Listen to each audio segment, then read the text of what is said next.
Ma isku aragtay cuncun iyo nabro fururuc ah oo laga dareemo maqaarka qooraha iyo agagaarkiisa kaasoo mar walba aad xuqaysid maqaarka oo boorboor yeesho ama qolof dhacsado ama fiiqfiiqmo cuncunkaas oo usoo gudba saracyada ama bowdooyinka?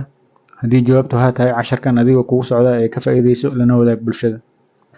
Magacaygu waa Dr. Mahdi, waxaan ka mid ahay dhakhaatiirta ka howlgasha isbitaalada Eastern.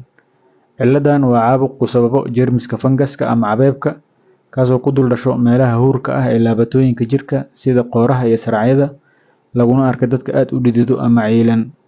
Waana jeermis si sahlan ku faafi kara lana kala qaado weliba lamaanaha. Nasiib xumo, badanaa ciladan alerji ahaan ayay dadka isaga daaweeyaan, daawadan waxba uma tarto. Ciladan si sahlan ayaa loo baari karaa iyadoo maqaarka laga hoolo qolofta saaran, baaritaanna lagu sameeyo kaasoo qaato in ka yar 15 daqiiqo. Haddii la xaqiijiyo jeermiska, si fudud ayaa loo daaweeyaa waana la ciribtiri karaa. Haddii aad ciladan isku aragtay, fadlan jooji daawooyinka xasaasiyadda ee joogtada u qaadatid, lana soo xiriir dhakhtarka si laguu baaro laguna qoro daawada ku habboon. Waana mahadsantahay.